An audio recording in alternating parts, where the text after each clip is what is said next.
right now, for the podcast listeners only, we're offering $5 off each ticket purchased on Formula Drift website by using FD Podcast when you check out. That is FD Podcast. I don't know if you need a capital, the FD, but try it either way. So head over to formuladrift.com, pick up the tickets, then enter code FD Podcast, get $5 off all 8 events this year. So 20th season, head over. If you're going, save $5. Might as well.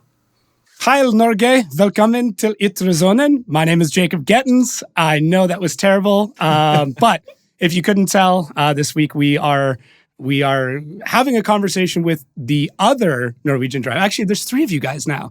I mean, we need to get into that, but Mr. Simen Olsen, what's going on, buddy? Hey, what's up? Good to be on here. Not much. Yeah. I know my Norwegian sucks. I tried. I've been practicing all morning, but we're getting there. You were pretty close. Outerzone does not translate super well, so it doesn't. What is it? Outerzone? Yeah, Outerzone. You're pretty close. Outerzone. Yeah, Outerzone. Okay. Yeah, Google Translate's not always the best tool, but it'll get through. So yeah. But cool. You're back in Norway now, right? Yep. So we're back home. Have been back since Monday after Jersey. Okay. So in 2 days, we are heading out to Gettins. So I'm not sure when this is going to get out there, but yeah. From recording day, it's only 2 days till Gettins. So that's the next thing up right now. Yeah. And as somebody, I mean, we'll start this off. So I think we set the groundwork here, just so everybody knows. So you and I worked together last year. Yep. I helped with a bunch of your media stuff, and I got the opportunity last year to come to Norway to go to Gettins. Man, what an insane time. Like, I think that's one of those, if you're into drifting, if you're into even just the party scene, that's a bucket list event for sure. Absolutely. I always tell people that Gettins is kind of my happy place, my paradise. That's what got me into drifting and cars in general. So that's where I kind of have my kind of vacation. It's a little bit of work and it's a hassle to get there because of you need to pack everything and you need to take the bus, take that to the DMV to make it road legal. You need to do all the tires, and throughout the weekend of Gettins, you run through pretty much 40 tires if the car runs good. Mm-hmm. So there's a lot of planning getting into a weekend like that, but when you are getting there and you are there and you're good to go, that's the best. It's the best time. Yeah, it's wild, and it's interesting how I would say that festival and like some of the content that's come out of it has really changed a lot of stuff in American drifting too. Like, you know, just even we've seen like the layout of like grip cars and drift cars on the track at the same time. That's starting to come over to festivals here. Obviously, you know, we've seen drivers from the US come over to drive. Vaughn's been over. I know I'm missing a bunch of them, but like it's wild. Like it's a crazy, and how late you guys party, I think is probably one of the funniest things. Like it's like 3-4 in the morning and people are still going like the sun just went down. Yeah, there's some of them that's party pretty hard, but I would say it's a good time. It's a friendly event. There's no necessary big competitions going on, so it's just hot laps, doing ride-alongs and just having a blast. And you're there with a bunch of friends, and yeah, that's what's so good about it, in my opinion. But definitely, the party is fun as well. Yeah, it is. The one competition though, what is it? The Super 3 battle. Yeah. Which is like a completely different take than I guess what most people are used to in a drifting competition. Yeah, it's you're 3 cars in a row and you're trying to make it as easy as possible for the car in the back of you. So last year it was Team Rimax with Ole Morten Davanger and Joachim Haugenes, where Joachim was up front, Ole in the middle, and me in the back. And the guy in the front has always tried to make the line as wide as possible and not try to make too much smoke, because if you produce a lot of smoke as the lead car, you make it hard for the the chase cars. So it's a strategic thing and also a lot of fun. But it's not a very, what can I say, important competition. But we are competitors, all of us, so we always want to win, though. But it's a lot of fun. They do stuff like that throughout some events. So yeah, I just like the idea of it being the idea being like getting 3 cars as close as possible. I know there's a few different events in the US that are doing stuff like that now too, but it's like, I don't know, I think it's just a different way to approach the sport, right? Like we're always, especially with FD, like talking about speed and like getting away from guys or throwing like nasty angle and things like that. Whereas this is about teamwork and like precision in a different way. Plus it helps too that like the corner you guys do it on is massive. Like it's this huge, basically 180 turn. So it makes it a little bit, I wouldn't say easier, but it gives you a bit more time to really get the cars in each other's pocket. Yeah, it's a pretty long turn, and also, like you said, it's the layout itself that makes it so cool, but also for us as competitors, doing, for example, FD is there's a lot of stuff going on. Here it's just a bunch of friends having a lot of fun. It's like, I've never been to Grid Life or Hyperfest or anything like that, but I could just imagine it's kind of the same, having kind of a break and just play around with cars instead of being super focused all the time, watching the data and live stream to see who you're up against and try to find out what you should do if you meet this or that person, whatever. Gatbill is just pure fun, and that's the thing I like about it, because sometimes you need a break throughout the season, and then kind of Gatbill and stuff like that is kind of my small break. Well, I think too, like being able to see you drive in a couple of different conditions now, that like the relaxation part of it is kind of the key for your driving. And we've talked to a lot of drivers about this, and like, the mental game keeps coming up over and over again, but like the best I've seen you drive in a Supra, it was in Norway.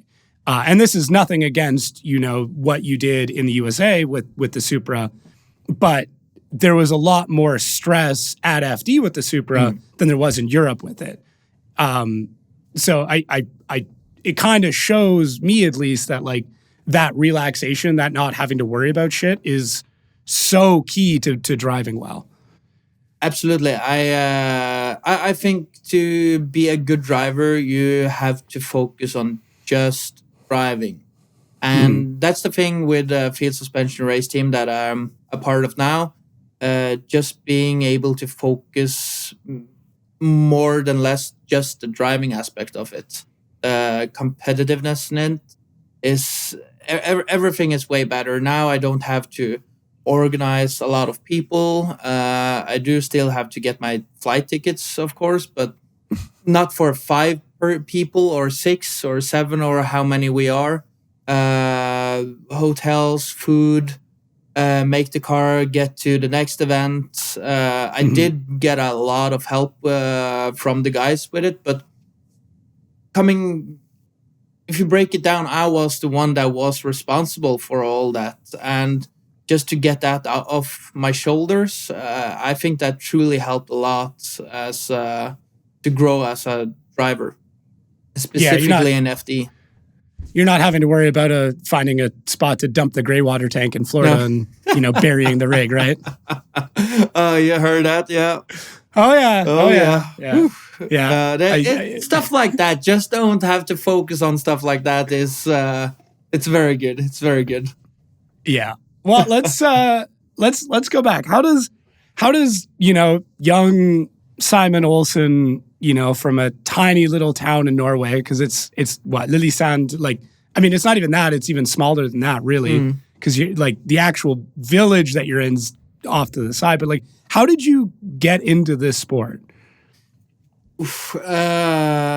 I've tried to figure out the main reason for it, but my uncle had a shop back in the days, a custom shop, they did absolutely everything with cars. You could kind of have it similar to Pimp My Ride. They did Okay. absolutely everything from mounting TVs inside, custom paint jobs, air suspension, Lamborghini doors, or whatever you want to call it. Just absolutely everything. So me and my cousin were at the same age. So as long as it was a family-friendly event, he also took me to all of those cars events and car meets and stuff like that. And I just remember one of my first car meets. It was a couple of hours out from where we live, and it was a candy blue Toyota Mark IV Supra without a bonnet on it to show off the engine bay. And I just remember the purple camshaft gears from HKS at that time. That was the big thing. And I was at this time I was probably 8 or 9 years old maybe. So it's a while, and after that car meet was done, that specific Supra drove out to a roundabout and did a couple of donuts. And I was just like, I want to do that. That was the coolest thing ever. And my uncle had a lot of cars, and it was always a thing to do a burnout with them and produce smoke and all that. So I think it started from there. And then, you have the Fast and Furious movies, Tokyo Drift. I always been into car games like Need for Speed, Assetto Corsa, Live for Speed, for example. All of those games. Been playing around with all of that. Grown up doing quads in the forest, making our own trails out there with my friends back home here locally. But it was always the happy moment when was the snow came down, because then you could slide around. And then we got a little bit older, went to Gatville to the festival, but not as competitors, just the people I'm talking about. Yeah, the fans. Yeah. All of my friends just wanted to party and drink all day and night, but I was more interested in watching drifting. So I packed my chair and a small cooler and went up to the track and was sitting there whole day just watching cars after cars and passing and passing. And sometimes my friends was up there, and I told them that one day I'm going to be out here driving my own car and be one of the best on this in drifting. And I think we're starting to get there. Well, I mean, I obviously podium in New Jersey is a very, very good place to start. So yeah, minus everything else that you've accomplished back home as well. Like that, I don't think people realize how tough the competition is in Norway. The fact that there's 3 Norwegian drivers in FD should give you an indication of how good the driving is over there. Yeah, and Norway is a very small have very small population. I think we're only like just above 5 million people in the whole country. That's like a medium Chicago. town. Yeah, a medium big town or city in US, and that we have 3 Norwegian drivers in a small series like FD, and all 3 of us are competitive. I think that says a lot about Norwegian drifters, and there's a bunch more that really could do really good in FD, and series like Drift Masters as well. There we already have a couple of them. So yeah, motorsport is a big thing over here. Clearly, do you think the reason is things like the availability of ice drifting or even field drifting that allows people to do that all year? I'm not sure. There's not so much field drifting. It's more ice drifting is kind of popular though. You could have whatever car you want. You don't need more than basically 100 horsepower to slide around there, depending on the tires you want to do. But I'm not sure.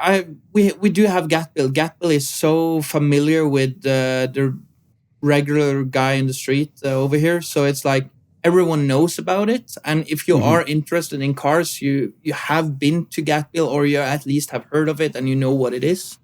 And maybe that attracts people to do more drifting.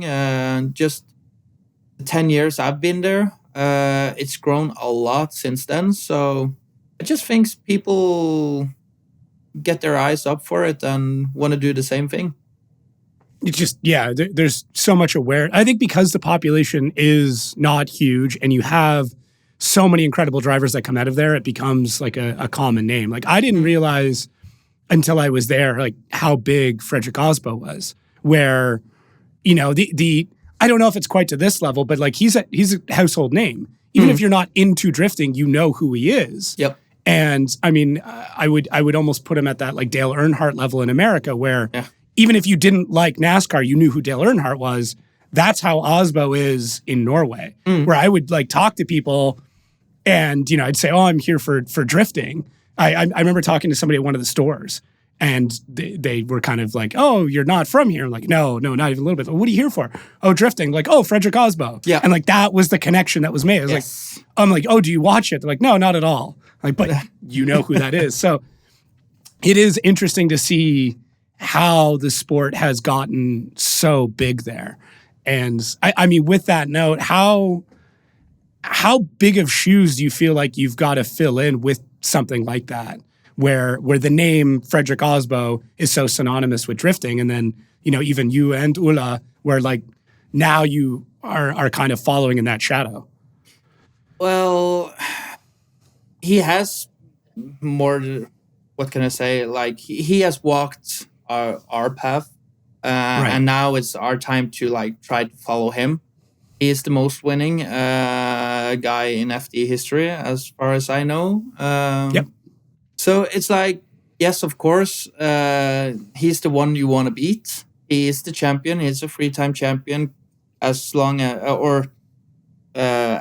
same as Fosberg and also Dean. Yep. But being a fellow Norwegian, he is kind of the man I want to beat specifically, just because we are coming from the same country. We have, it's just comes down to that. He has been my idol. He's been my inspiration to get to FD because he did it.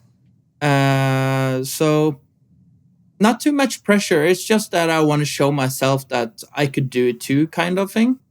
But I know there's been some doubters that I wasn't good enough for pro in FD. And for me, that just gives me a little bit more, watch me. I'm going to do it. Yeah. And it's been hard. It's very hard to do it because there's a lot of things you need to sort out. You need to have a car. You need to have a good team. And you need to be willing to sacrifice a lot of spare time with friends and family, traveling, and all this. So it's not just you got to be good to be. You need to be more than just a driver, if you get me. So a little bit pressure, but for most of it, I'm doing my own thing, and it's kind of the same thing, but I want to do it my way. That's a good point. That's a good way of going about it too. That, like, you know, you want to rise to the level that he set, but you don't necessarily want to follow the same path to get there, right? Yeah. Yeah. And you guys have a lot of similarities, you know, both driving Mark IV Supras, you know, you obviously both coming from Norway, both coming from very small towns in Norway. It's not like either of you are from Oslo or any, I mean, really that's kind of it. But yeah, you've kind of done it in different paths, right? Yeah, and also he has been around a way longer time than I have. So one way of calling him old, I guess. Yeah. I guess he will hear this, but he knows it. No, but seriously, he's very, what can I say? He's very settled here. He has his thing, and we are now having the backing from Audi and Field Suspension, and I have never driven a V8 before this, and it suits me quite well, in my opinion. So that's a little bit what I talk of doing my own thing and going my way, but at the same time still achieve the same thing that he and many other guys has done.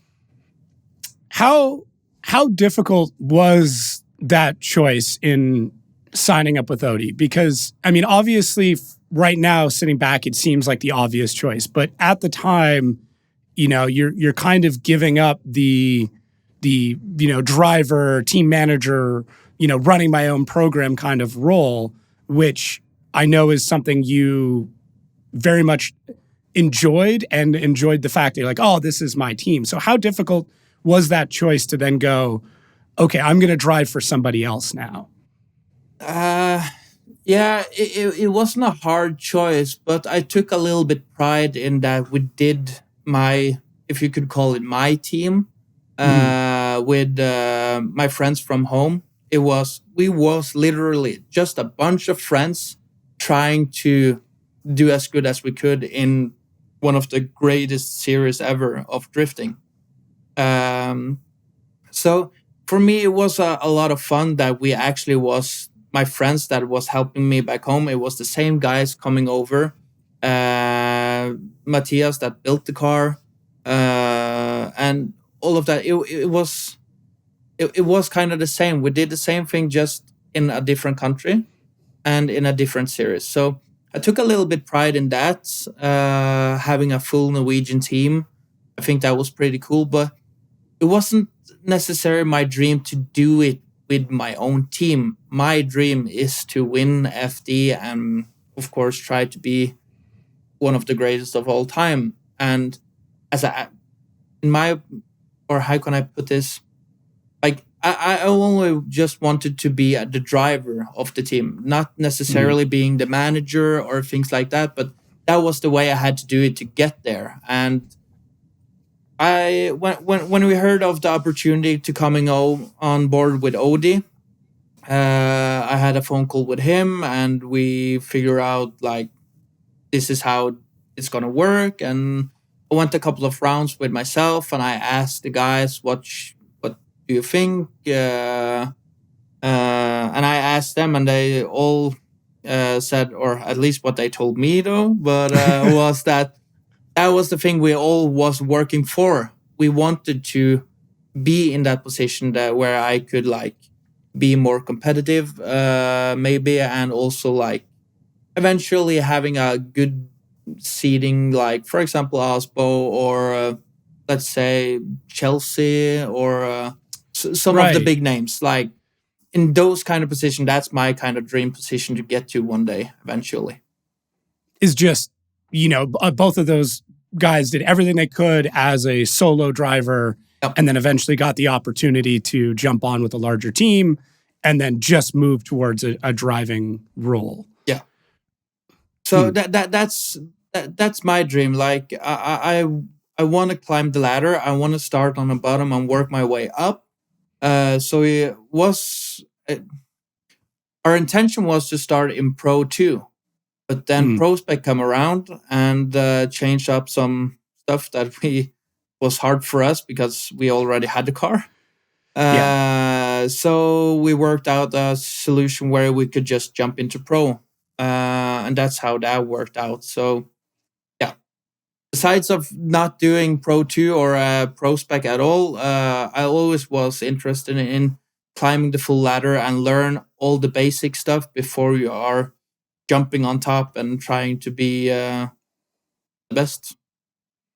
Yeah, and I think people kind of looking from the outside in and be like, oh, because your first year was okay. I mean, it wasn't incredible, but like it was decent. You did get Rookie of the Year, which is now your Wi-Fi password. So that's obviously quite huge. Nothing like reminding yourself every time you have to log in to check your emails. But then the second year, you did, was it fourth in Utah? So that alone, I think people forget about. But two, that for me from the outside in was like, oh shit, like he's got it. There's something here when the stars align, when everything goes well, that driver is here. And then obviously now with New Jersey and taking second, that solidifies it. I always talk about, like, once is a mistake, twice is a coincidence, and 3 times is now a trend. And I go to 3 times because of your accomplishments back in Norwegian Drift Championship and doing quite well there, doing well in Super 3. Like it's very easy for, I guess, the American crowd to kind of look at and be like, okay, why is this guy here?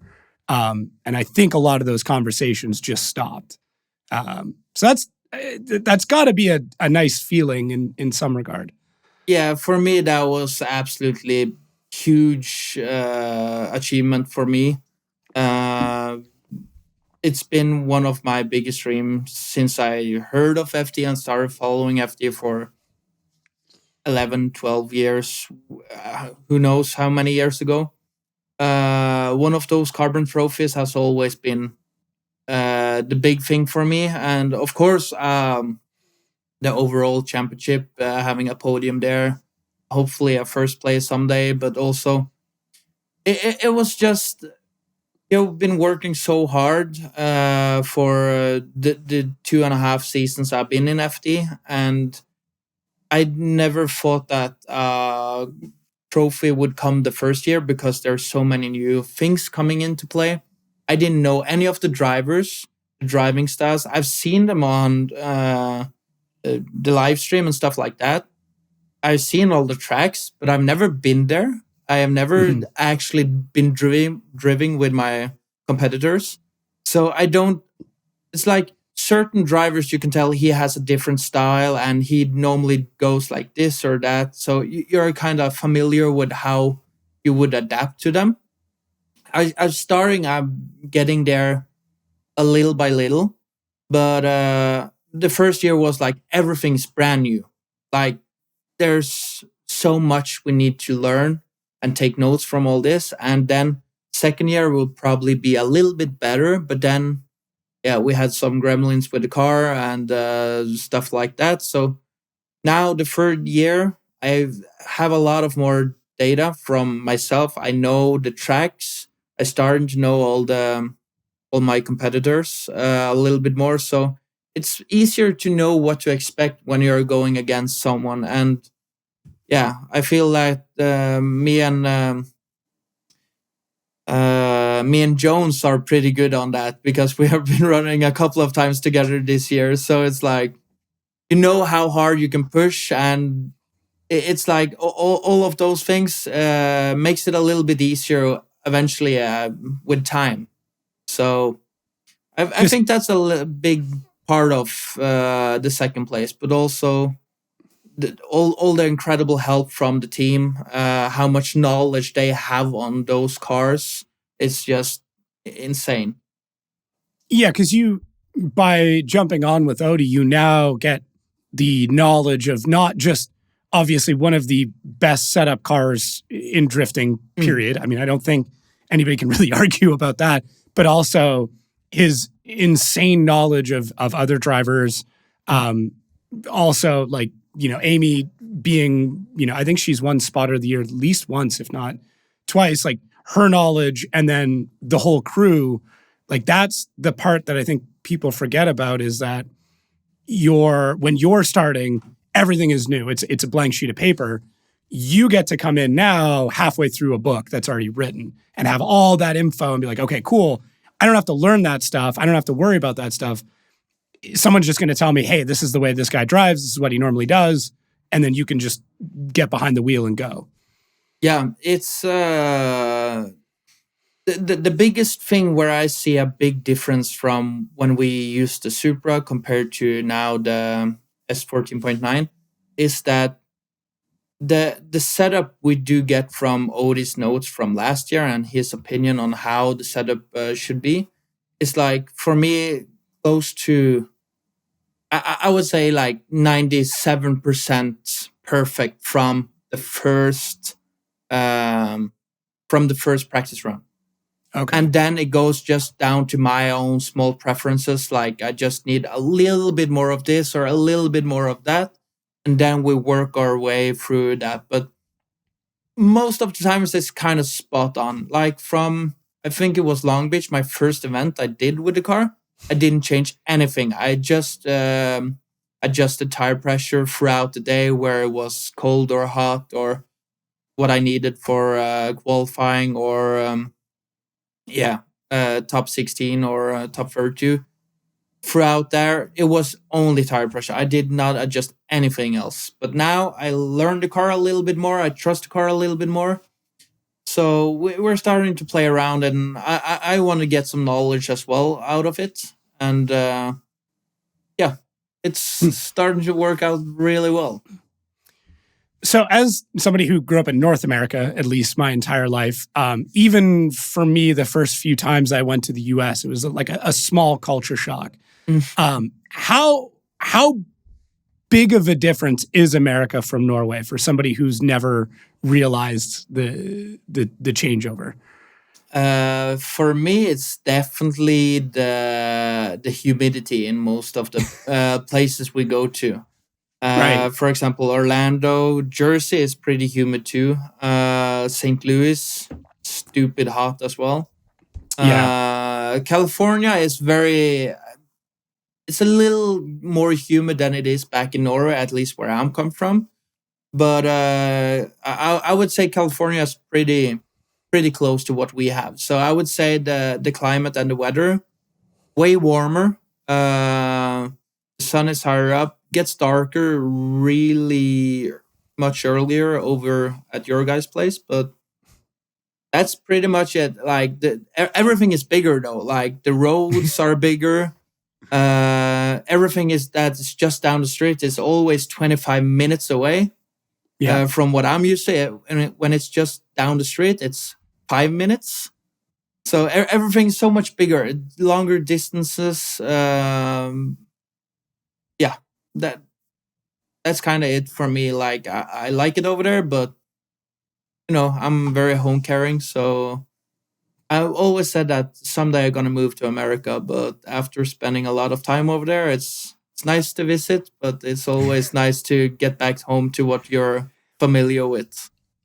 Yeah, and you're a big family guy. I mean, I think your dad. It's funny. Your dad and I've had a bunch of conversations, but he last year I think came out to almost every round. If not, I think he missed one. This year he's been out to a bunch as well. But it was funny because I'd be like, "Oh, are you coming out next round?" No, I'm gonna stay home. I'd stay home. Yeah. And then Osborne, the next event, I'd see him like, "I thought you were staying home." He's like, "Well, I moved some things around. I'm here now." Yeah. One of the coolest things to me, especially with New Jersey, is that your mom was there. And she's only been to a couple of events. But did that have any play in your head during that event, like knowing that your mom was right there?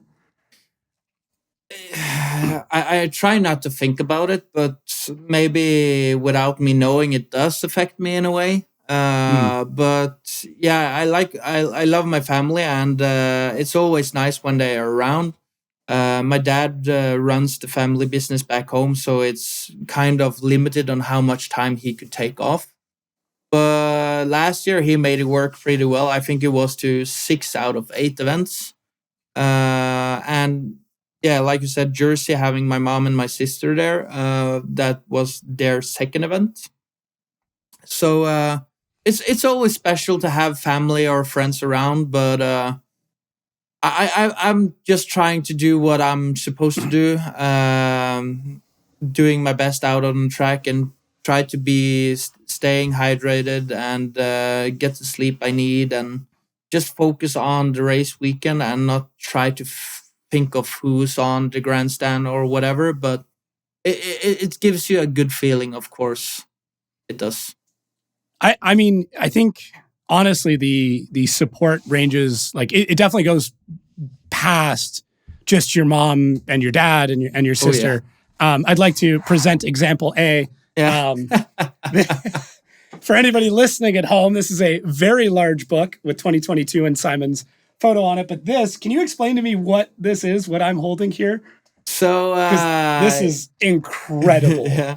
My aunt did way back in the days. She did a lot of photo albums of when we had like family events, when we've gathered the whole family. She took a lot of pictures. It was video, filming, made DVDs out of it and stuff like that. And I'm not sure why she did start with it, because I didn't thought that she was so much into drifting, and I'm not sure if she still is, but she has made 2 of those from 21 and 22. And if I know her correctly now, she's in good work of making 23 as well. But that's just a photo book that my aunt has made on her spare time, following me and my friends on social medias like Facebook, Instagram. Oh yeah. I should just flip through it while you explain it, because it's so good. It's so big. It's pretty good. It's awesome, actually.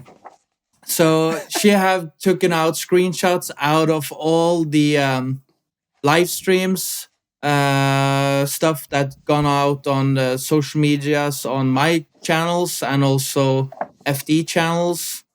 Every podium, every time, every bracket.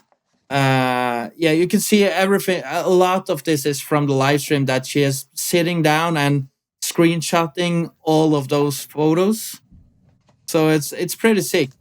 And I think all the way in the back, if you put it up, all the way in the back, it's all the happy birthday wishes from FD and stuff like that. And also the drivers. Yeah. Oh, wow. So that's also all the drivers of the season that's been in that specific season. So it's an awesome memory to have. That is crazy. Yeah, it's wild. I don't know if I've ever put that much time into anything. There's a lot of time into that. A lot. Yeah. It's nuts. I mean, I think having that much family support and just like the support of friends, and I would definitely want to give shouts out to the team, Matthias and Jan and Mats, and I know I'm Anders, of course, who's still your spotter. Yep. Hey, can you explain, I guess, like the benefit of having another Norwegian on the team? Because like you could have easily just run with all of Odie's crew and did the season that way, but you decide to keep Anders on, who has been your friend for what feels like forever. Yeah, it's kind of weird. I think that me and Anders only have known each other for 4 years or something. Is that it? Oh man. Yeah. But, the way you guys talk, it sounds like you grew, like literally were born next to each other. Yeah, we are like brothers, for sure. We always have a good time. He's one of the best. We actually met on Gathbill as well, so that's where stuff like that happens. But having a Norwegian spotter is nice. Absolutely could work on with someone that speaks English as well. But just having a spotter that knows my capability to drive and knows how to push me in the right direction, knows what to say, not like just say if I do suck, like you suck and that's it. Like he knows how to push me. He knows how to sweet talk to me if he needs to do that. But it's stuff like that. Like that he knows me personally, and I think that's a good advantage to have in a spotter that knows your What do you say? Capability. Capability. Thank you. That's a tough one. Yeah, it's all good. So that just that he knows all this stuff, I think that do help a lot. But also Mats, that is my spotter back here in Norway as well. When he has the opportunity to come and join, they're the same. Like they know exactly what I could do, and they never ask more than what they are feel that they could. And just the way they talk to me in specific ways, like they never scream on the radio because that stresses me out. So it's just all those kind of things. And they have a good overwatch. They've been drifting themselves for many years as well. So it's nice to have someone that knows the situation on how it feels sitting in the car and being the driver though. Yeah, I guess just having that personal connection with the spotter can make a massive difference, right? Yeah. Sometimes it's a lot more than just the knowledge of the drivers and the track. It's how to communicate and understand how you're feeling and what mood you're in and how you need to be more or less talked to or dealt with sometimes. Yep. Yeah. For sure. But so sometimes you do need a pep talk, and I do get that. It's it comes down to what's necessary. So do you think North Americans have it wrong with the truck and trailer situation, and more of them should be looking for old Greyhound buses? You're thinking of my bus back home? Yes, that's exactly what I'm thinking of. Well, no, the things back or over there is very much nice and all that, but the tires blows up all the time. We don't have a problem with that on our buses back home, but yeah, the bus is cool. There's a lot of people that like that one. I think it's the best thing ever. We do get everything we need to take with us for events or races. But I'm not sure what's the best. Yeah. I've had a toter and I've had the bus. So it's like everyone is good in their way, and they're kind of bad in their same on some areas as well. So I think it's a 50-50, but for America, maybe a toter home is better. But for European roads, the bus would be more than enough, because the roads back here wouldn't allow a big toter like you see over there. I could not imagine trying to drive to your dad's shop with a toter home, and like that road with a toter would be incredibly difficult. Yeah. But there are coming in and out trucks that gets to the company to deliver stuff and all that. So it does work, but yeah, like you said, I wouldn't be comfortable driving a toter on those kind of roads. Speaking of your dad's company, what is your favorite line of garage doors that they currently make? Is there like one that you're like, oh, this is the one that should go on every house? No, so I'm a carpenter. Besides of being in the family business, so that's what my education is.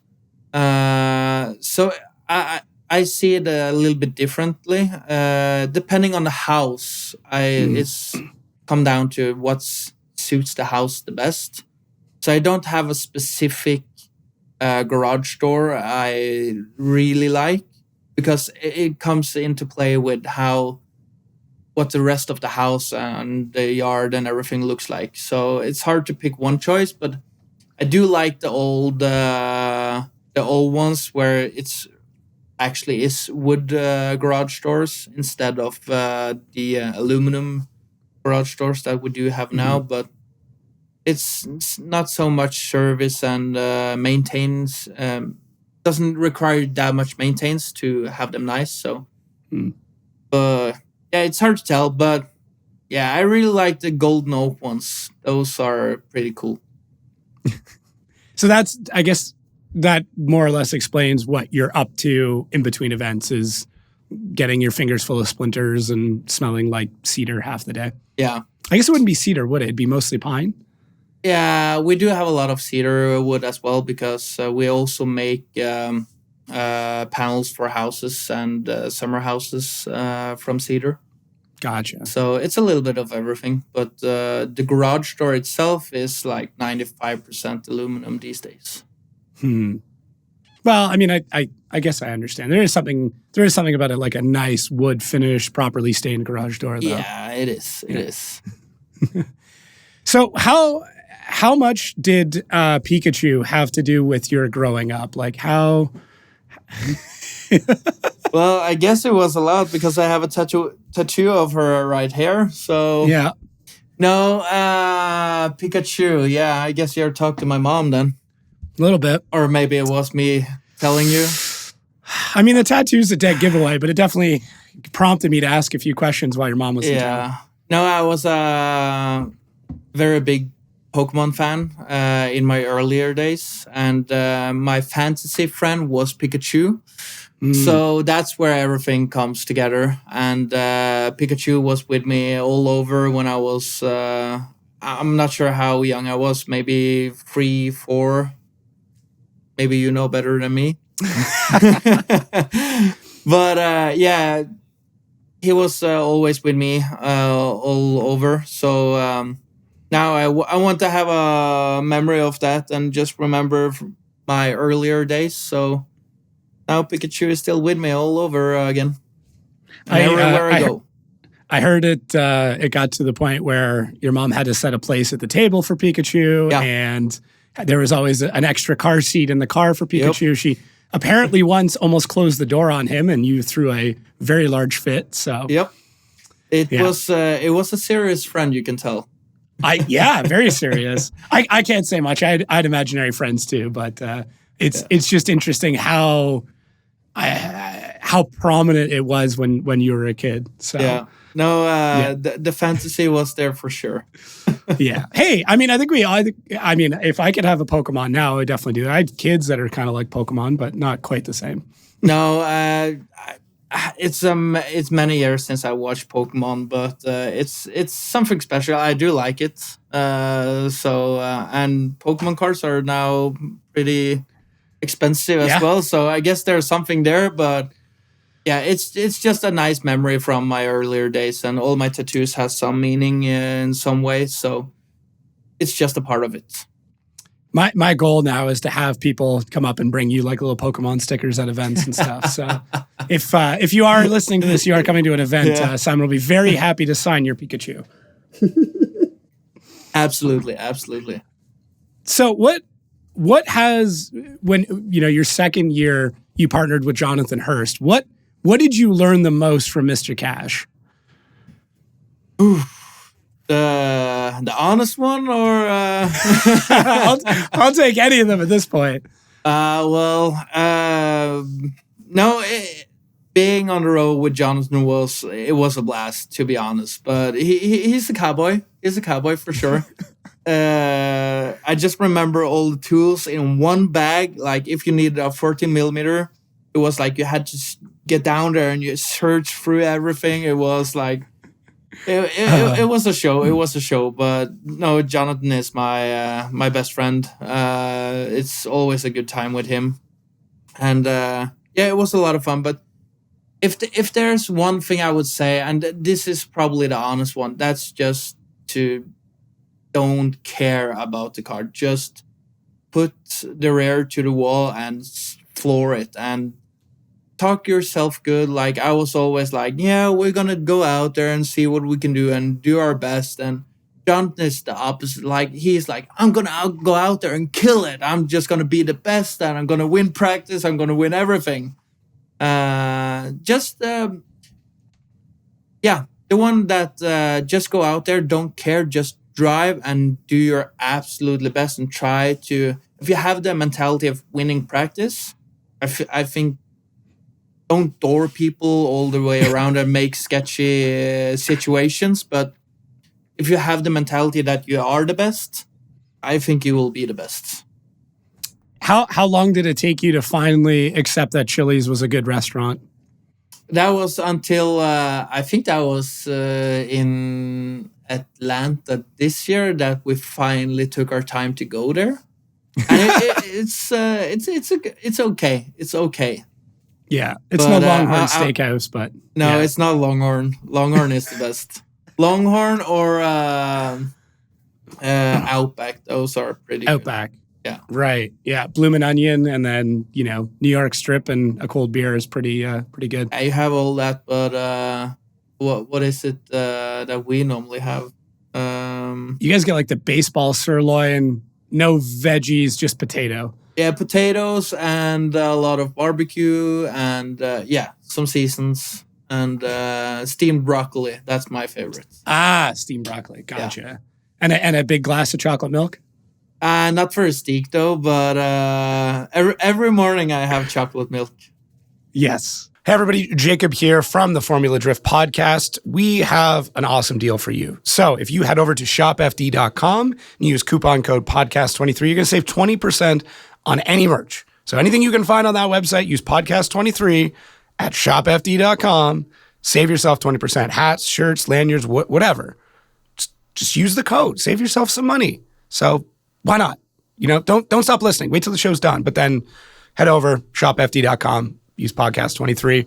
We'll see you guys out there. I think one of the coolest things that I learned in my short time in Norway is that your tap water is basically the best water in the world. Is it Evian or Dasani? What company is it that pulls their bottled water? Voss, that's it. Yeah, Voss is, I think it's only like 35 minutes from our house, like the original water. Mm-hmm. So, I think I'm not going to put it out there because I'm not sure, but I think Norway has one of the cleanest waters in our sink and on tap. You have to start bottling it and bringing it over. We'll just... You can make some decent money on it. Yeah. Just start filling your baggage. Yeah, fill your luggage just full of like refilled bottled waters. Like Norwegian tap water. Still better than... Yeah. Maybe that could pay for some of the FD experience. There you go. Yeah, just do that. We'll start up a company importing water from Norway. I'm sure that's completely legal and there'll be no problems with that whatsoever. Don't think about it. So I guess we talked about like affording FD. It's obviously not a cheap venture. Obviously your family has helped out quite a lot. What's that situation like now? We talked to, oh my God, now I'm forgetting his name. The guy who just won Pro 2. Oh, I feel terrible. I just talked to him too, but he explained in his podcast that he basically signed a contract with his family saying that he has 4 years to make it and make this a career. Damn. Where does what's your situation like and what's your plan to try and do something similar? It's the plan Cole is Roberts. to win. Sorry, Cole Roberts. Yeah. I've heard his name. Okay, there. I feel better. Go on. Sorry to interrupt. He was killing it in Jersey. Actually, love the look of the car, and he drove absolutely badass. So yeah, shout out to you. Yeah, but cool. Yep. No, what it looks like, it's no plan. It's just, or I guess the plan is to be the champion one day, or that's at least the goal. Financially, I've tried to just take year by year, and it's really expensive building a car back in Norway, ship it over, having to fly over all of my guys from Norway, and it's been 2 hectic and very expensive years, but back home we have the mentality that this is our dream, and I do have a lot of support from the family that really also now lives and breathes drifting all the time. Everything we do is around drifting. Every family dinner we have, we talk about drifting. So it means a lot to the whole family now, and without the family, I would never, ever been in this situation, having the experience of traveling the world, specifically under COVID as well, when my FD experience started. So very grateful for that. But yeah, we definitely are on the hunt for some sponsorship to get this going for a longer period of time, though. But family has been helping a lot. It's tough. Like, obviously, it's not a cheap sport. I think making the decision to drive with Odie probably has, I don't know, obviously the financials of it, but like there must have been some thought about, okay, here's what we're paying for flights, here's what we're paying for cars and for toter and everything else. Or we take whatever that price is and then we look at like, okay, this is a ready to go setup. We don't have to worry about these things.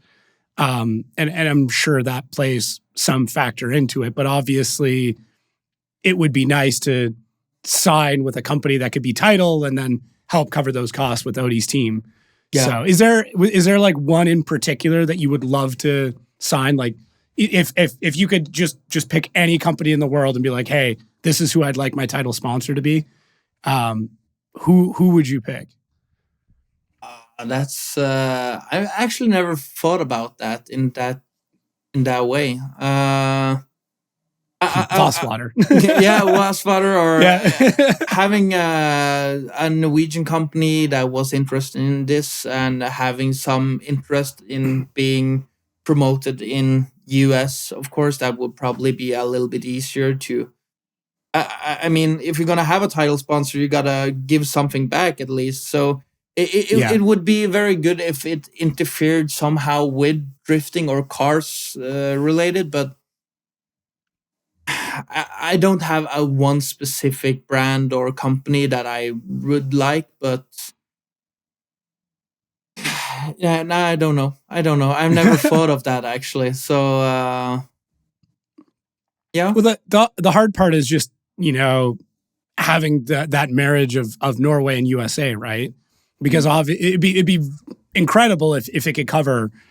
Both sides and blanket sides and be able to do all of it. But there's always the difficulty of, okay, they need to be able to work here and they need to be able to work there. We even see with like Frederick Osbo, signing 2 different tire deals, which is interesting. Ken to Norway is now his tire in Norway. And then obviously he's over with Nitto in the USA. So like there's certain things with that you can do. You're rocking Feel as the title here and then, a lot of Rimax logos in Norway. So there's obviously a bit more of a hurdle when you have 2 locations that you're working out of. Yes. And also it's like hard for us that like most of you guys heard now, I do have a regular 9-to-5 job when I get back home from FD. Yeah. So doing other things specifically in US outside of FD is kind of hard. It cost me a lot because it takes time off from work.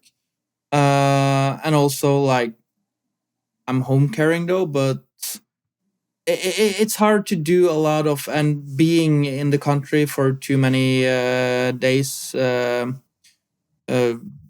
events. So it's kind of hard to give back to someone when you don't know where.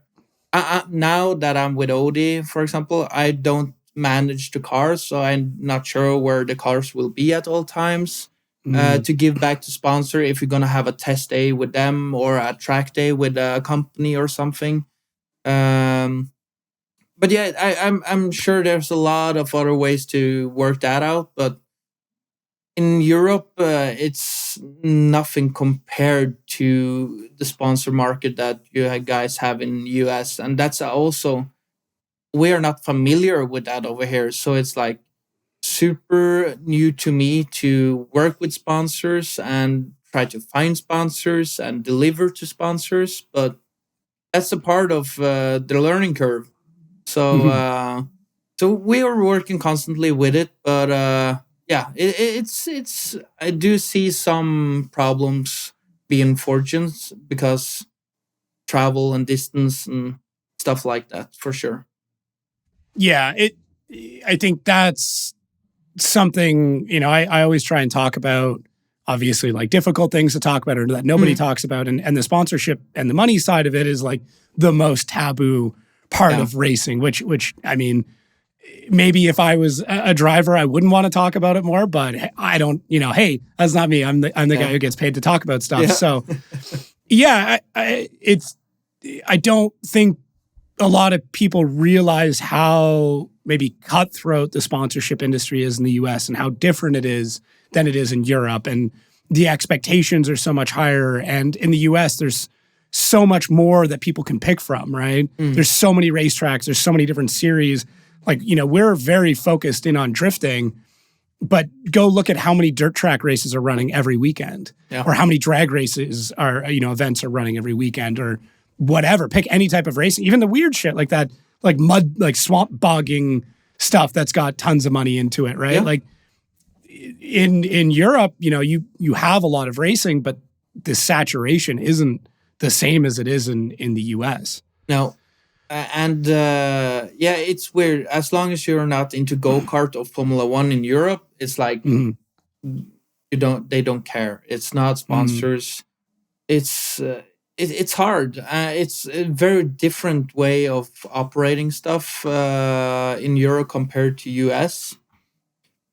But sorry, it's no, it's odd. I'm not sure why it's so much bigger over in US though, but it's definitely a big difference for us. So getting off the hard topics, let's get back to some fun stuff here. Okay. Obviously, Utah is a track you did quite well at. Do you think with this new chassis setup, with everything being different, that you'll be just as comfortable getting back on that layout? Yeah, I do think so. I like the car a lot. It's very easy to drive, and I truly think the whole car itself is better than what my Supra was. Me and my team didn't have the full knowledge to get a proper setup. Now with the help from Odie and all the other guys on the team, it's completely different. So I really think that we could be as confident that we was in Utah again and some other tracks. But we will have to see. I take race by race, but now kind of the focus is on St. Louis. But I truly do. I truly think we could pull it off once again, still in S14. I think St. Louis plays a little bit better to the V8s, in my opinion, because of the massive changes in speed. Yeah. Like anytime we have those huge slowdowns, the V8s seem to do better because they can just kind of grunt their way out of the corner. Whereas with, the 2Js, even with anti-lag or nitrous or anything else, you still have a bit of lag or delay time that you need to either keep the car spooled up for or the RPMs up. So do you have, I guess, like a little bit more hope that St. Louis will be better than years previous? Yeah, I truly think the St. Louis layout will suit both my driving style and also the car itself. Like, I know there's a lot of hate on St. Louis, the track itself, the track layout. But I'm it feels like I'm always the guy that's like, no, when someone hates on a track, that's kind of track what I like, because we don't have those big ovals back home in Europe or Norway or whatever. So the small tracks, like for example Jersey, St. Louis, at least those two, reminds me very much of the home tracks where things goes a little bit slower but a little bit more technical. So I like that, and I like that aspect of the high speed and then drastic breakdowns, and then full commitment going into next turn again, and slow speed again, and so on. So, but I do think we could do good in St. Louis, specifically after New Jersey as well. But the car will handle the track way better than the 2J would, because it's so much easier to get the power down to the ground and get some traction. Do you think with all the V8 driving, you would ever swap all the cars over, or are you just too obsessed with the sound? No, I'm too obsessed of 2Js. It's not just the inline 6 turbo engines. It's specifically 2Js. It's my favorite engine. I've had that in all my drift cars since I started with drifting. And I'm not a good mechanic myself, specifically not engine mechanic, but is there an engine I at least could work with? It's the 2J. So, I think the 2J has a little bit more passion for like cat build stuff or grid life, things like that. But for competition like FD, I definitely see a big advantage of having a big V8 for sure. Just that low down grunt, like being able to kind of have power no matter where you are, right? So Brad Dan would kill me if I say this out loud, but that's fine. I don't even think he listens to this. It's fine. Yeah, he is, but no, it's like it's just easier. There's so much less things that going on at the same time. You don't have to very focus on clutching and revving, keeping the rev up, or stuff like that. It's just throttle or no throttle, or you clutch when you need to clutch and you brake if you have to brake. What I feel when you're running a 2J, you do all this at the same time. So it's way more comfortable and easier. So maybe that's also a little bit comes down to the result that we have this season compared to the others. Just less going on in the car, less to worry about, less foot movement. Like everyone asked me, is the S19.5 or sorry S14.9 so much better than the Supra? And I truly think the Supra is a great chassis and has a lot of potential, but I would need some help to develop it. You can see Osbo. He has a lot of knowledge, also with help from Steph and the rest of the team. They've proven that the car is proven.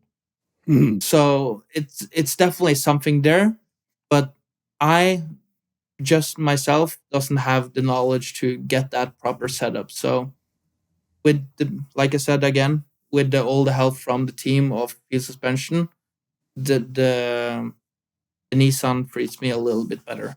But it's so much more than just the car. It's like the stress level of myself, the knowledge of the team.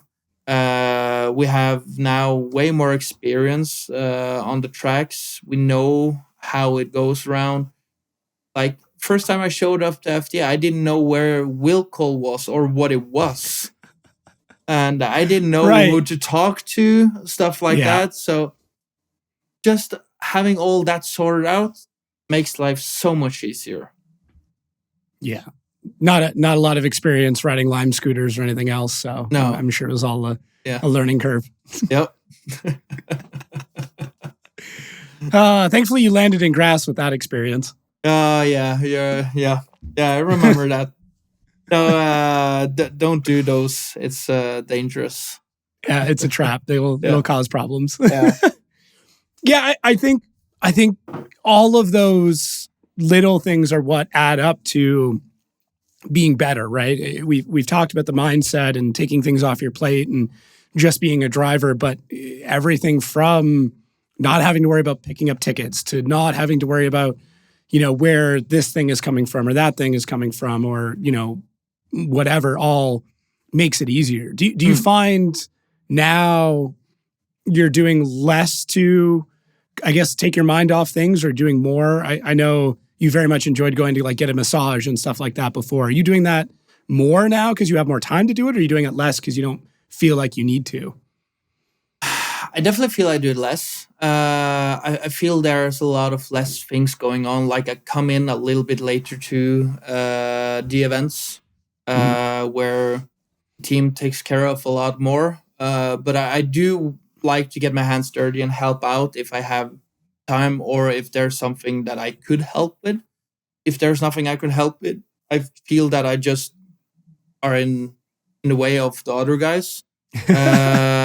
So if there's something I could help with, I would love to help. But if there's not, I would just try to stay away and do some other stuff, like watch some live streams from the year before, or talk to my spotter, or just having the mindset going for the weekend.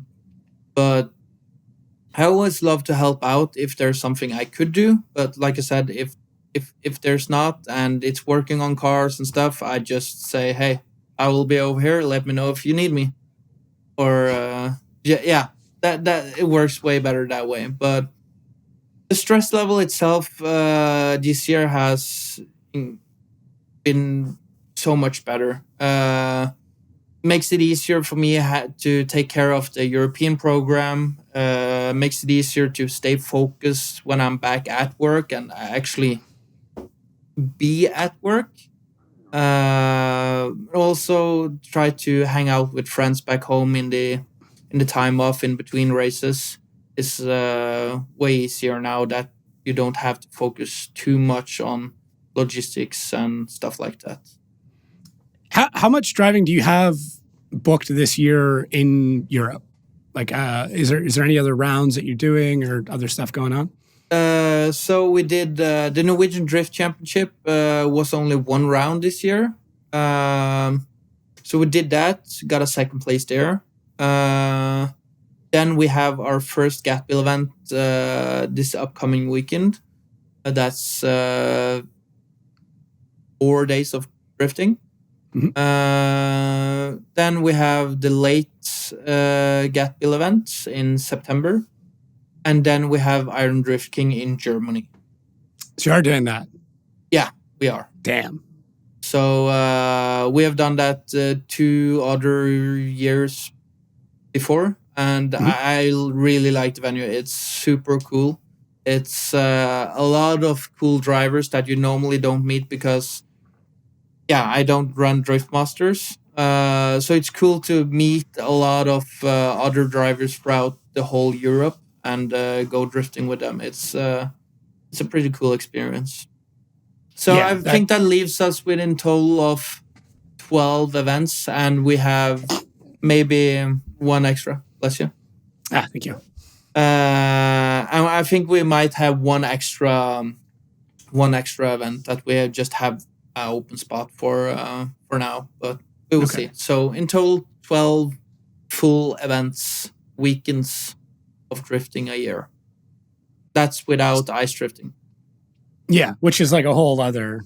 You know. Yeah, then we try every weekend for as long as possible in the winter time, from New Year's to mid-March or something.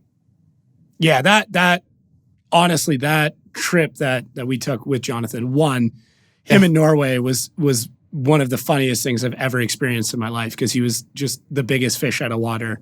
Yeah. And just everything that happened to him was just mind-blowing, and it was great. But that even with the tires that we had, I know we didn't get a chance to get to like the big studded tires. I could not believe how close to road that felt. Like how similar it was, but without the expense and without the difficulty. And besides Jonathan breaking basically everything, like the cars didn't break because of the grip. No. They just broke because he put it into snowbanks. Yeah. Which was funny because the whole weekend, he's like, Jacob, you better not break this car. And I didn't break anything all weekend. And he blew an engine. He like blew a rad out. Like what did you call him? Jonathan Crashhurst? Crashhurst, yes, yeah, Jonathan Crashhurst. Oh, he's gonna kill me. Yeah. I got to run away from him in St. Louis. It's so good. It was a blast. No, ice drifting is very identical to real life drifting. I mean, like pavement drifting. Pavement drifting. Yeah. For me, it's a thing in between rain and dry drifting, because you are on the ice, but the studs helps you so much, but you will never get the fully dry feeling. But also the weird things with the studded tires is like the more angle you put to the car, the more it hooks up, compared to when you do regular pavement drifting. It's like the more angle you put, the more it slides. Depending on the setup, of course, though.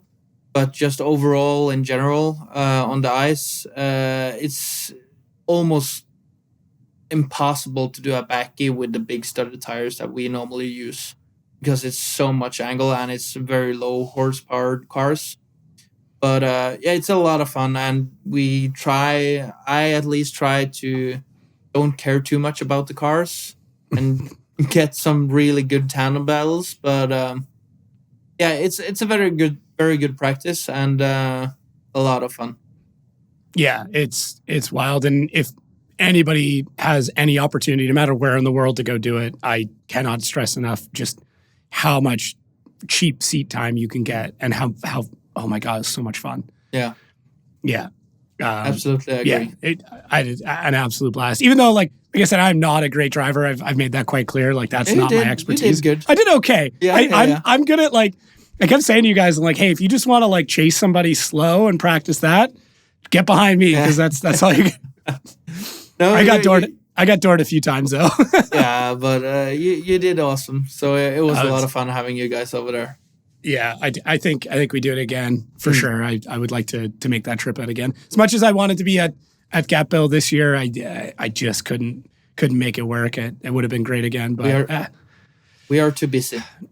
That's an issue. It's a problem. We're just too busy with people. Yep. But so we talked about, obviously, like moving to the S chassis. Where's the other Supra now? And I think what's interesting too, before we get to that, is that you basically have identical Supras, and like massive shouts out to Matthias, who, if you've ever taken a good look at either one of those Supras, those are some of the best built cars I've ever seen. They're like, that dude's brain works so differently in building cars. Like, everything's accessible. Anyways, I know he's listening, and I want to make sure he gets a shout out, because they are gonna listen to this. I know they will. Yeah. I know Jan's just waiting for me to mention something. Hey, Jan, don't buy guitars unless you actually know how to play them. Anyways, moving on. Anyways, there's like 10 people who get that joke. Yeah. But all of them are laughing really hard right now. It's good for us, though. It's good for us, yeah. Yeah, and I know I'm not going to see him for a while, so he can't attack me. Where is the other Supra right now? The FD Supra, or? Yeah, the FD one. Yeah. I mean, the other one's probably somewhere halfway up a bus right now. But, yeah. You're not wrong. No, so the FD Supra that we had for my 2 first seasons of FD is now located at Red Dance Shop down in Florida. So he was nice enough to let us have some things over there. After the season, we went to, after 22 season, we went to Florida to sort out the car, rebuild the engines. He built 2 new fresh 2Js for the car. One for the car and one spare. Matthias and Jan flew over, was there for 3.5 weeks or something to refresh the whole car. They took everything down to the bare chassis because we had... It was crazy. Yeah. Because we had some car gremlins throughout the season, so we want to just fully refresh absolutely everything of the car. So they did, and when everything was pretty much done, locked up, and good to go, then things with field suspension worked out. So now it's just waiting to be used. But when that's gonna happen, I'm not sure, because my budget for the season doesn't allow me to do much outside of FD over in the States. So we will see what we're going to do with it, if we're going to sell it, depending on what we're going to do for next year. So we will see. But for now, it's staying at the dance shop, and it's 110% good to go. Fresh engine, and the whole car is just refreshed. So it is 100% ready to go for another FD season, but we will see. Yeah, that's interesting. I mean, obviously, it could be one of those, sell that to pay for another year, or try and go back to that chassis if you don't want to do another year with feel, or I mean, even potentially let somebody rent it out or something like that. I think You got a few different options, right? Yeah, we have been playing with some ideas. I already have a buyer on it if I'm going to sell it. Wow. It was a guy that just asked me straight up what I wanted for the car, and I named the price. And he said, if you're going to sell it, I'm the first person you're going to call. So, wow. Okay. So we will see. We will see. But I don't want to take any rushed solution or calls on what to do with the car. It's there right now. I have the trailer, have the tools, have the equipment. I have absolutely everything I need. The only thing I don't have is a truck to hold the trailer. But as long as I can get a truck, I have the full setup to do another FT season on my own again, if it comes to that. I think America has a few trucks. It should be fine. We should be fine. Yeah. And it's in Florida as well, so maybe I could get a lifted one as well. 100%. Yeah, with like that big lean, right? I forgot about that. Yeah, and you have the speakers on the outside as well. Of course, because everybody needs to know what your musical choices are. Yeah. I don't think it's suitable for my music to have speakers on outside, but you never know. Maybe people will be into it. Jan would probably like it. Yeah, I think, there is nothing that Jan enjoyed more than forcing you guys to listen to his music. So no, he liked that. Although Jan and I had a very, very similar music taste, so it worked out well. Yeah, you too. For me, it was fun. Yep. Yeah. Cool. Anything else coming up this year do you want to talk about? Like, is there any big changes that you've got going on, or kind of just more of the same and keep winning? I think we had a good start of the season. Absolutely. I think it shows on the results as well. Everything with the new team works out super good for me. I'm super stoked and honored to be on a team like Field Suspension. I really like it there. I really like absolutely everything. We have team meetings, and I try to be like, is there something I could say? Is there something that could be better? But to be honest, and this is completely honest, I love the whole team. Everything is super good from my perspective, all times. So really enjoy my time there, and I think it shows. We now are sitting 5th in the championship after New Jersey. And that's crazy. Yeah, it's mind-blowing. Wild thing just to think of, in my opinion. So that we actually have a chance to be in hunt for a podium overall in the championship is just insanity. It's nothing I would ever allow myself to think of in a third season of FD. How did it feel beating Odie in his own chassis? Like what? I think Victoria from Vital Focus released a video recently. You saw it. Where that's the it was such a good shot. Yeah, but it's you and Odie both shot kind of through, and you can see both of your reactions, and like you seemed genuinely shocked with it too. Yeah. But like, what went through your head in that moment? Because I asked Odie about it, and I want to wait till he's on the show to get him to explain, because I don't want to ruin that, because it's such a good statement. But from your perspective, how was it? So just take it back from the start. Me and Odie, I went over to Odie before I went in the car and just said, hey, let's put on a show and let's have some fun. And that was pretty much it. And we have the same cars. It kind of drives the same way. I truly think Odie is a little bit more aggressive than me. So and it's Odie. You know, you have to give it 110%. Mm-hmm. And that's also the good thing, that I know that I can trust him enough to give it 110%. So I think he how do you say that? Draw out the best of me, or made me look... brought out the best in you. Yeah. And from on there, when we got that win, I was like, if we could take out Odie and we made it happen, maybe this could go all the way. But the reaction was a mix of, I thought that I put down some mistakes on the table. I have no chance to see how he did in my chase. So Right. now seeing it, like I think it was, I think it was the right call, of course. But at that time, you didn't know. And my spotter was Anders, was also very eager at the moment because we was like in top 8 going against our teammates and our dad that we call him. Yeah. Track dad. Yeah. So just overall, when we were so eager, and Anders was saying to me on the radio, like, "Damn, Simon, that was a good run, but I'm not sure if we have this one."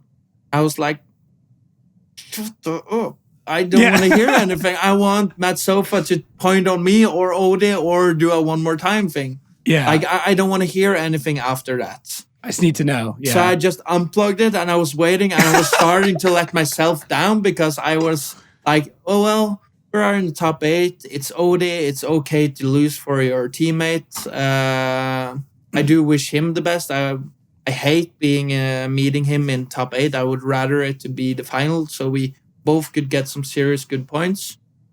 But like I was starting to let myself down and like start to acknowledge that we lost.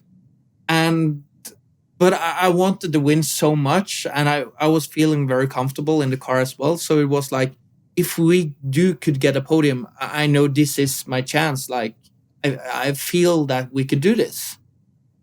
But then Anders told me like, "Hey, sorry, Simon, I don't think we have this one." I was like, "Well, that was that. And okay, next time. It's always the next time." And I tried to be positive. But then when Matt Sofa points at me, I was like, "Are you sure?" Like, double check. Yeah. Yeah. So it was just a mix of course, beating one of the best in the whole FD, and one of the guys you've been looking up to for a long time. Then actually having the identical cars and having the the pleasure of beating him in one of his own cars. That it's just we have the exact same tools, and then being the better driver at that event on that track that day, it was a good feeling and a big confident booster for me as underdog. That's how I look at myself, at least. So it was a big achievement just to get the win over Odie in that top 8 battle. Yeah, I mean, I think anytime like beating, I guess like not your boss, but like obviously, you know, you look at something like F1 and when you can beat somebody in the same equipment, right? Like it's the same car essentially. I'm sure there's a couple of minor differences, but like that's huge. And then at a course like New Jersey, where it's very technical, you know, there's a lot that's going on. Although people are like, it's only like 2 corners, like that comes down to like who the better precision driver is. Yep. And yeah, I'm sure it's got to be such a mixed emotion feeling. Although being at the podium, he was like he had like the proud dad face. You know what I mean?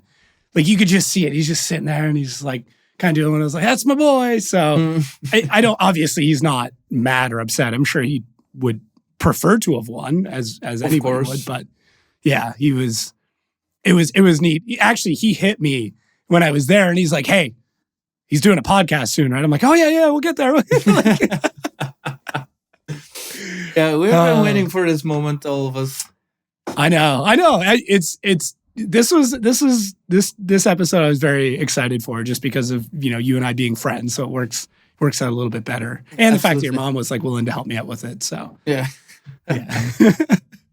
I guess she is not the only one. I know my friends. I know my friends. A few people. I mean, I messaged a few people. I talked to, you know, Freddie, not Osmo, our buddy, the announcer, Freddie. Yep. Freddie G. So I hit him up. I talked to a couple different people. So it was good. So I guess what's up after this? You're going back to the shop to pack up, get ready? Yes, that's pretty much it. It's only the rest of the night because we are a couple of hours ahead of you guys. Yeah. So it's now gonna have dinner with Mats and his fiance. Nice. And then it's straight back to the shop and pack up things, do some tires, fuel up, make sure that everything is good to go, that you have all the equipment. Very known of forgetting things. So I called in some extra help to have a couple of extra eyes and some hands extra to help out. Nice. So is Ivan coming with you again? Yep. Evan is coming with me. When is this podcast getting out? After Gabriel? Next. Yeah. Okay. So I have my, I would love to say little brother. Yes. So he turned 18 just a couple of days ago. So he is actually, without him knowing, is going to drive the A90 on Gatbill for his first time. No way! Yeah. So that's going to post that on my socials, but that's going to be a lot of fun. Oh, that's so cool. Yeah.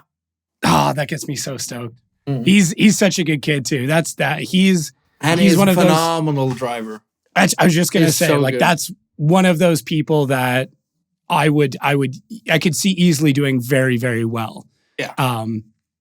Yeah, just even seeing him just ice drifting and then, watching videos and other stuff of like his ability is crazy. And for his age, he drives with so much maturity. Like he's very smart behind the wheel. Yeah. You know what I mean? He doesn't push too hard. Yeah, that's so funny. He's such a good kid too. I love that guy. Yeah. He's been learning the right way in my opinion though. He started with my my iSupra. I bet he has 5 times more seat time in that car than I have. So he's ripping that like nothing. He's so good, and he's been working his way up and started with sim drifting now as well, and super good. And to be 18 years old and just legally in Norway, just allowed to take the driver's license as well. So is that what it is? 18? Yeah. Jeez. Okay. Mm-hmm. So he has been only driven legal on the street for 4 days or something. So no, it's cool. It's gonna be a blast. It's gonna be a cool experience. Yeah, that's gonna be awesome. Yep. Well, I hope the trip goes well. Make sure to order an extra svel for me. Those little fairy pancakes are incredible. I will. Yep. Yeah. I'm waiting for a photo. I want a photo of one with like my name written on it or something. And then the party potatoes. I don't know what they're called, but the fact that you guys eat baked potatoes at festivals just blew my mind. But those are pretty sick though.